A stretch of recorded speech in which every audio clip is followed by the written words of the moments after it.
Mejor hablar en M24.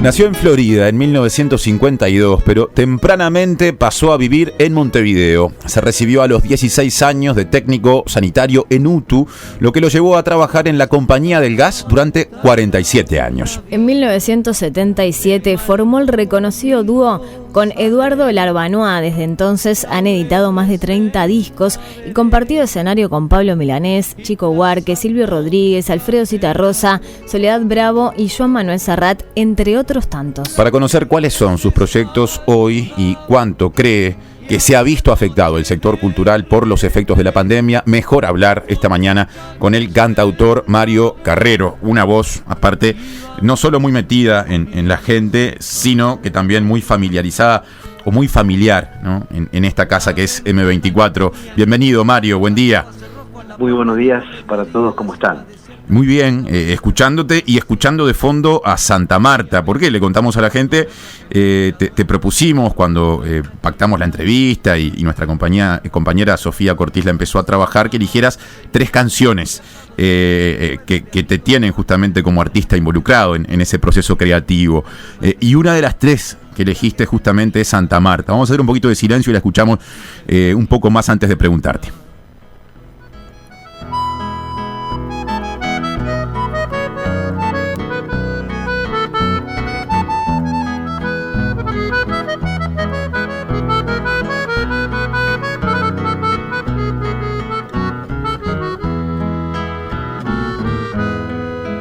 El progreso poco a poco.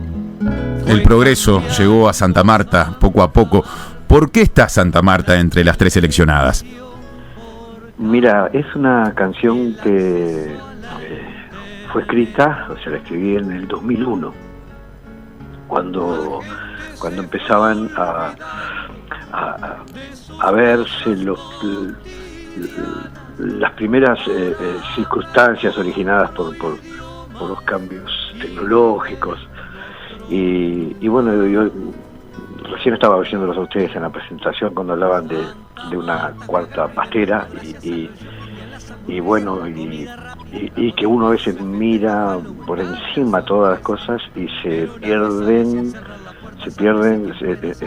en el barullo ese de lo que puede importar económicamente o de lo que representa un cambio tecnológico en sí, con su novedad y con todo, se pierden yo no sé si llamarle daños, pero se pierden cosas que hoy nos ocurren como colectivo, como sociedad, como pueblo, como barrio incluso, que nos ocurren a partir de esos cambios. Y bueno, estábamos viviendo toda esa etapa en que vuelvo a insistir, en el 2001, hace ya 20 años, y bueno, se me ocurrió intentar pintar en una canción lo que nos iba sucediendo en una ciudad hipotética. O sea, busqué específicamente que no hubiera ninguna Santa Marta en Uruguay para que no se pudiera identificar concretamente Uruguay, para que pudiera ser cualquiera. Y bueno, y fui pintando cosas que nos ocurrían, que siempre lo he planteado, no es un enfrentamiento ni atacar lo que es el progreso tecnológico o los avances tecnológicos, pero sí es analizar a fondo qué nos pasa con esos avances, o sea, cuánto esos avances son en realidad buenos o en realidad avances simplemente que obedecen a otros intereses, a otras situaciones, ¿no? O sea, en un mundo profundamente globalizado, a veces las cosas que no llegan son cosas que le interesan a otros en otros lugares y no necesariamente algo que nos puede interesar a nosotros, ¿no? Sí. Todos los cambios que se pueden ver, ¿no? Hoy, ¿no? O sea, las cosas buenas que puede traer la tecnología, hoy lo estamos viendo en medio de toda esta situación, que a través de internet podés trabajar a distancia y todo, pero también se puede utilizar para que mucha gente quede sin trabajo. Sí, sabes que mientras te escucho, Mario, pienso en otra cosa, ¿no? En Santa Marta, de alguna manera, y eso es algo absolutamente vinculado con su tiempo histórico, ese 2001 que mencionaba, surgen asuntos vinculados con los efectos de la globalización, ¿no? Y la globalización tiene también en lo cultural un impacto muy fuerte sobre las culturas locales de las pequeñas Santa Martas que cubren el país. Larbanoa Carrero, el dúo que integrás, ha salvado con nota el examen de la globalización. Ustedes siguen tan vigentes como en aquel 2001, pese a todos esos procesos. ¿Dónde está ese secreto? Y de repente, que no sé si lo hemos salvado, pero de repente eso que tú decís como que hemos logrado sobreponernos a eso tenga que ver con que yo siempre he intentado que las canciones pinten nuestra forma de ser, nuestra cultura, nuestra identidad fundamentalmente. Y en tiempos de globalización a veces pararte a defender la identidad parece que es anticuado, parece que es retrógrado en muchas opiniones, ¿no? Pero para mí es fundamental, porque si hay algo que la globalización ha hecho es complicar muchísimo todo lo que son nuestras pequeñas culturas barriales, cotidianas, o sea, nuestros lugares más íntimos, si vos querés, ¿no? Yo siempre planteo que si tú recorres el país y llegas a Rivera, donde todo el mundo habla con la B, y avanzás un poquito más, llegas a Artigas y todo el mundo habla con la S, ¿no? Y si te tiras más al este y llegas a Rocha, en donde la gente te habla de tú, y inventan formas de hablar que parecen maravillosas, como para decir que no hay duda de algo, te dicen ni que tal vez o se sabe. Bueno, todas esas particularidades se empiezan a perder y empezamos a hablar o por lo menos las generaciones nuevas empiezan a hablar en el idioma neutro, español neutro, que aparece desde Netflix hasta en todas las otras aplicaciones que puedes sacar en un teléfono. Y bueno, creo que no, yo en lo particular y obviamente en el dúo hemos intentado marcar eso, ¿no? La defensa de nuestra identidad. O sea, me parece que es vital para un artista que eso ocurra, o sea, que se sepa de dónde es, que se sepa de dónde salió, y no que sea un producto altamente comercializable, quizás en términos económicos, cuando vos decís, como se nos ha planteado muchísimas veces, como cosas de la globalización, que tenés 200 millones de posibles escuchas o posibles personas que te vean en todo el mundo.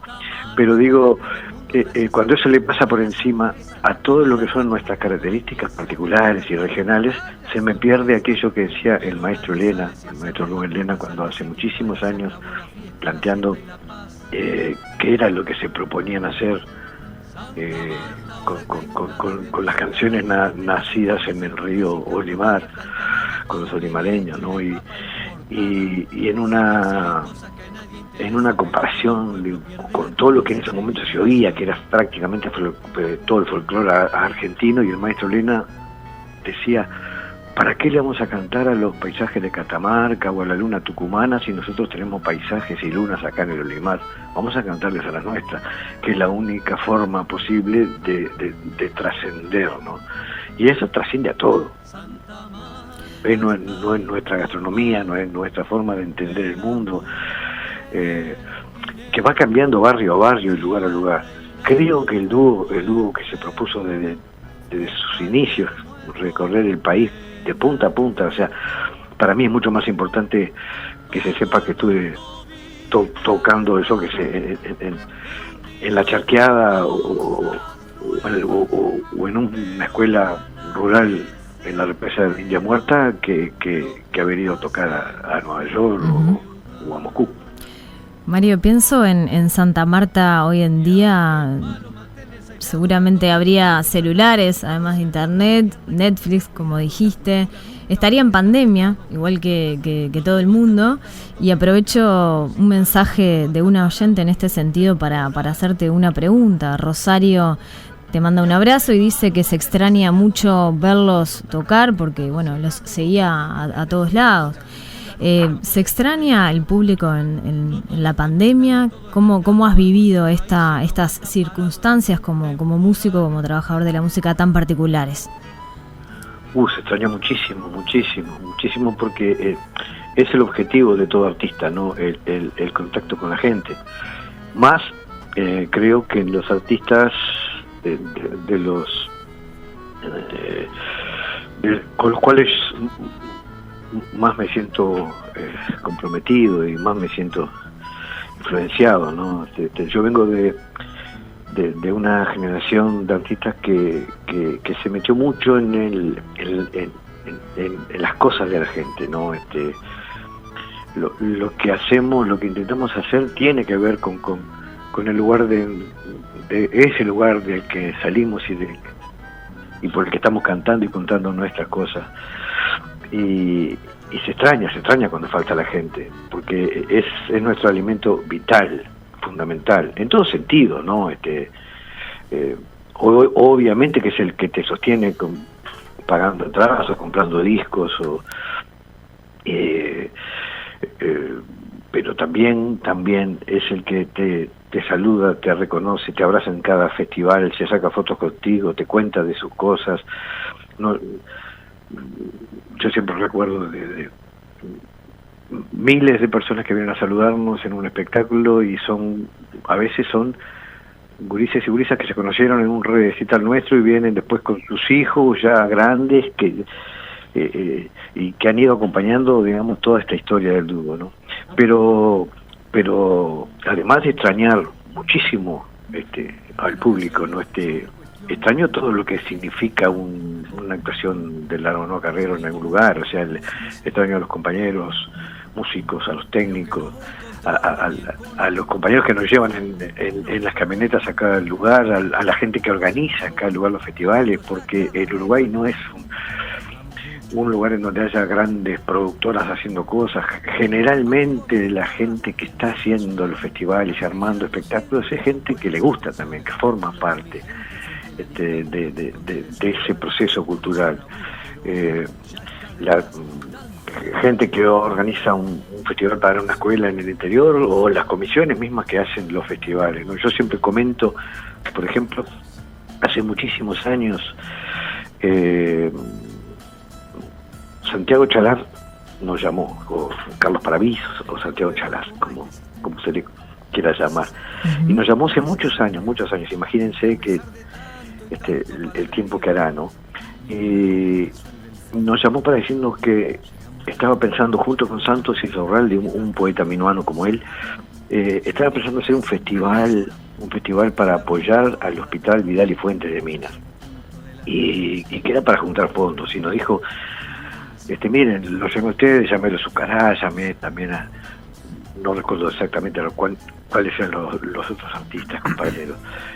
Y la idea es hacer algo para juntar algún mango para apoyar al hospital. Santiago Chalar era médico traumatólogo en ese hospital. Y nos plantea que dice, bueno, miren, no sé si va a salir plata, pero ¿dónde quedarse? ¿Dónde? Para dormir, para estar, para salir a andar a caballo, para tomar, para comer algún asado, eso va a haber, quédense tranquilos, y si sale algo, sale. Bueno, está, y fuimos, obviamente, ¿no?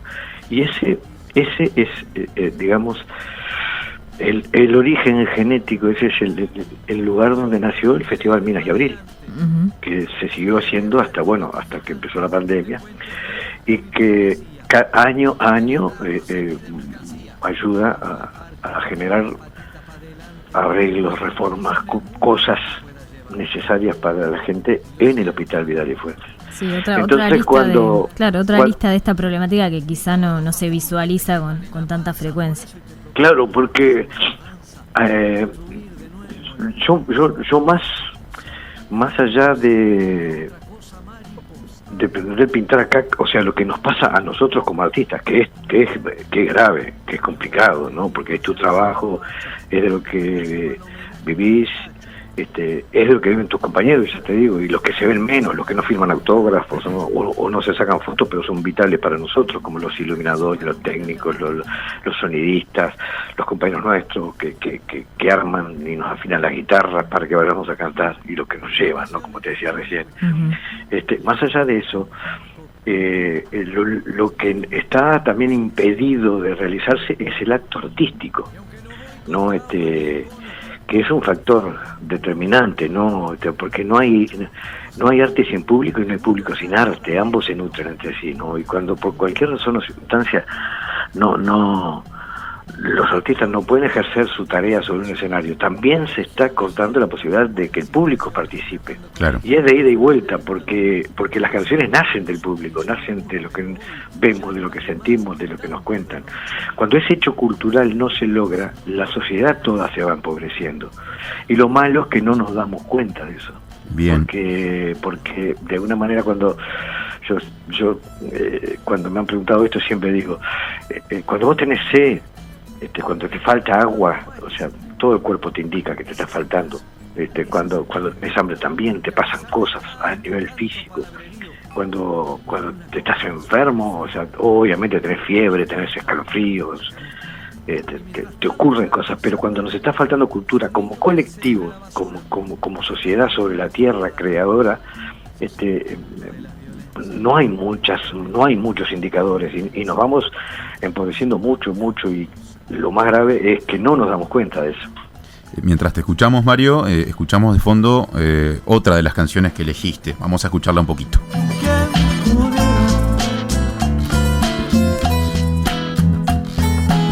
Por eso hoy te propongo sin ataduras que hay que afilar bien la dentadura, ponerle un pare a toda esta locura y arrancar a morder por la cultura, con alegría, con calentura. Estamos escuchando Conclusiones, otra de las canciones que elegiste, que empieza diciendo, ¿no? En sus primeros 3 versos: en ocasiones yo me cuestiono el gesto, el canto, la copla, el tono, si grito mucho o si desentono. Ya de alguna manera nos fuimos desde Santa Marta, digamos, metiendo en la realidad, en la actualidad. ¿Cuál es el tono para este momento, para este tiempo, desde la creación artística, Mario? Bueno, es algo que me ha preocupado tanto sobre un escenario como debajo de los escenarios también, ¿no? Que es lo que nos pasa, ¿no? Lo que nos pasa y sobre todo lo que pasa con la gente que está más complicada, con la gente que está andando más y rápido, más jodida, con la que tiene menos opciones y posibilidades. Yo he trabajado mucho con lo que fue en el gobierno anterior, con el trabajo que se organizó a partir del Plan Juntos y del trabajo que hizo la Fundación Juntos, o que intentó hacer en los lugares más complicados, ¿no? Acercarse a esos gurises que de repente uno los ve cuando decía el padre Cacho, cuando ya no hay, a veces cuando no hay opciones, ¿no? O sea, porque generalmente cuando entran en la llamada crónica roja y se hacen visibles, es que nos dimos cuenta que de repente llegamos tarde a atenderlo, ¿no? Que hubiera faltado haber estado más cerca antes de que ocurran las cosas que inevitablemente empiezan a pasar, ¿no? Y bueno, la canción esa nació hace muchos años y podría ser perfectamente cantada hoy, y ojalá dejemos de cantarla en los próximos años, porque es algo que nos trasciende, ¿no? Cuando hay muchísima gente viviendo en situaciones de mucha miseria, de muchas carencias, y niños criándose ahí sin posibilidades de tener una formación adecuada, alguien que le haga un mimo, que lo ayude a hacer los deberes, o sea, cuando empiezan a pasar cosas así, todos nos empezamos a enfermar gravemente, ¿no? Y bueno, y la canción, o sea, lo que está planteando es eso, ¿no? ¿Por qué corremos a veces de cosas totalmente prescindibles y vamos dejando de lado cosas que son vitales, ¿no? Entonces la canción planteaba allí y de algún modo se cierra con algo que ya allá por 1970 lo estaba planteando el Padre Cacho, ¿no? Ese término llegamos tarde, que yo insisto en el texto, era algo que decía el Padre Cacho ya. Y bueno, y cuando la escribí estábamos en una situación así, intentando hacer un montón de cosas y seguíamos llegando tarde, y hoy se sigue llegando tarde, y todavía pienso que más tarde todavía, porque la situación pandémica no solo afecta en lo que tiene que ver con la salud, sino que además hay mucha gente más complicada que está dependiendo de la solidaridad, de las ollas populares, y bueno, y alrededor de toda esa gente adulta que uno ve en todo eso hay muchos niños, y muchos niños que incluso por la situación actual tampoco están pudiendo participar de lo que es la magia de una escuela, y bueno, todo eso nos va llevando a que Conclusiones sea una canción que lamentablemente tengamos que seguir cantándola por un tiempo más todavía.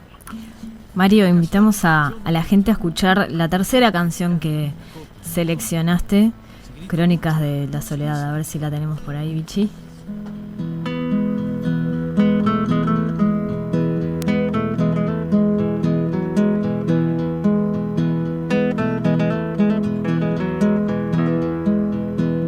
Hasta que el escenario desbordante, bajo una verde y amarela bacanal, con un sueño de Canuto en los botines, llegaron solos. Verde y amarela bacanal, botines, en fin. ¿Por qué esta tercera elección, Mario? Bueno, esta resume varias cosas. Esta es una canción evidentemente y aparentemente, sí, a primera vista, estrictamente futbolística, pero trasciende eso, ¿no? Esta canción nació en unas conversaciones con un gran amigo, con Eduardo Pereira, y bueno, y de ahí surgió la idea de ir a conversar con Alcide Gigia, para ver el otro lado del gol ese que cayó a 200, silenció a 200.000 personas en Maracaná. Ver lo otro, ver que el ser humano detrás de esa jugada gloriosa y de ese milagro de Maracaná y todo eso, ¿no? Y bueno, y ahí surgió que fue una selección que nació con muchas dificultades, que fue el Mundial del 50 en Brasil, prácticamente con el apoyo de Juan López, que era el ayudante técnico, porque no tenía técnico, porque en ese mismo año o en el año anterior se había estado conformando lo que era la gremial, la mutual de futbolistas, y eso le había generado muchísimos enemigos a nivel periodístico, a nivel directriz, y entonces fue una selección que fue al Mundial casi como está yendo hoy la misma selección, ¿no? Uruguaya, otra vez a Brasil, con mucha gente en contra, con mucha gente buscando más lo malo que lo positivo, y más atacando que apoyando y olvidándose de que solo es fútbol, ¿no? Como pasa siempre, el vestuario de los ganadores después se llena de gente,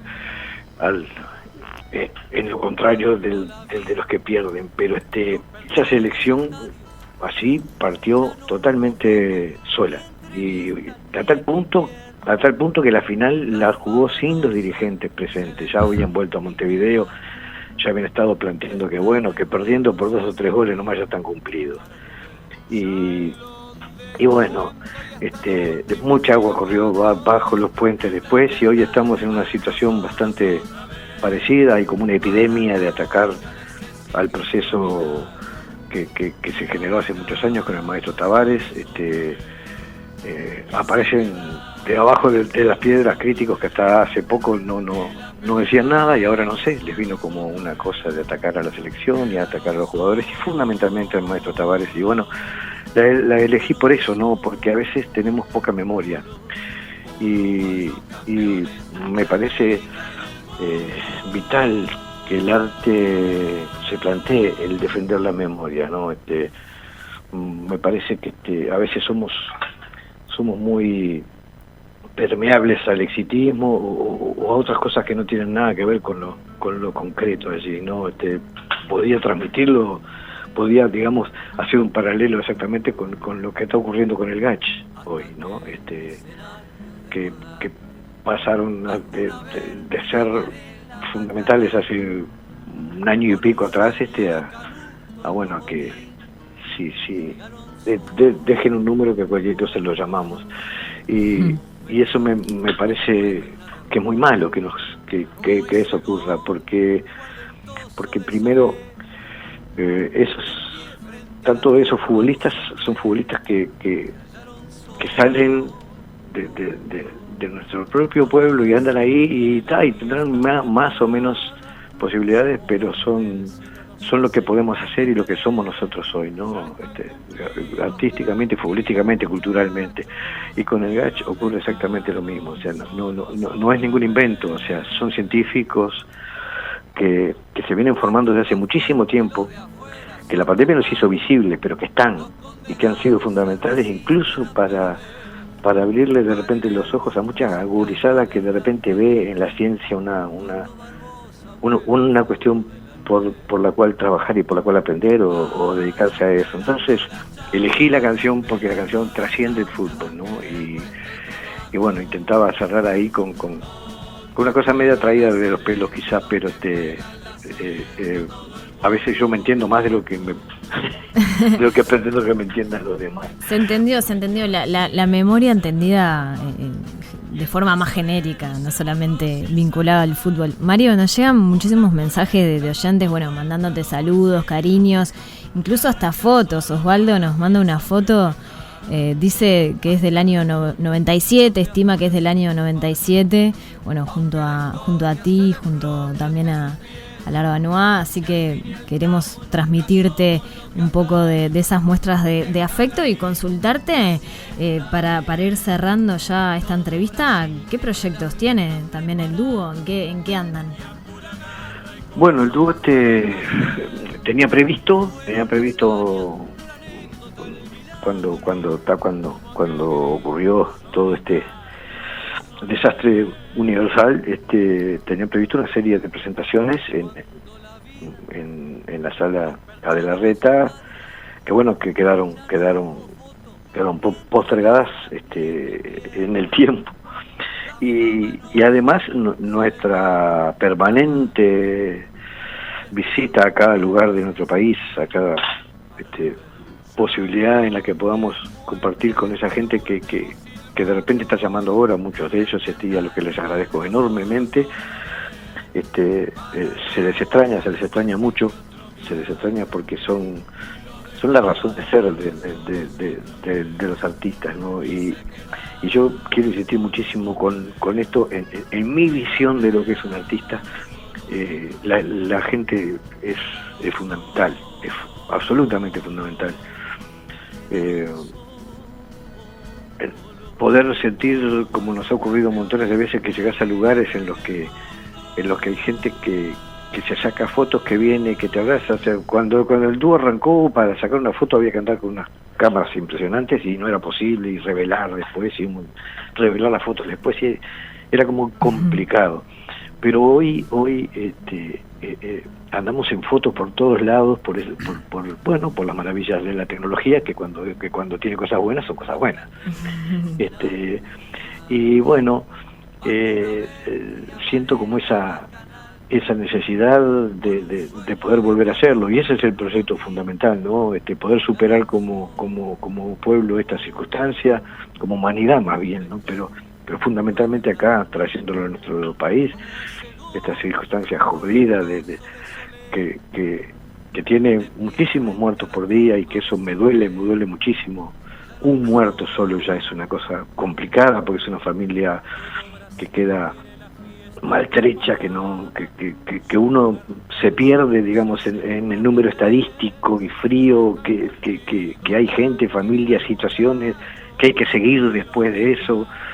Y bueno, lograr superar todas estas cosas para mí sería lo fundamental, lo básico, y poder volver a seguir generando nuestra cultura con la gente y defendiendo nuestra identidad, que me parece la mejor forma de seguir siendo alguien en el mundo, ¿no? A nivel país.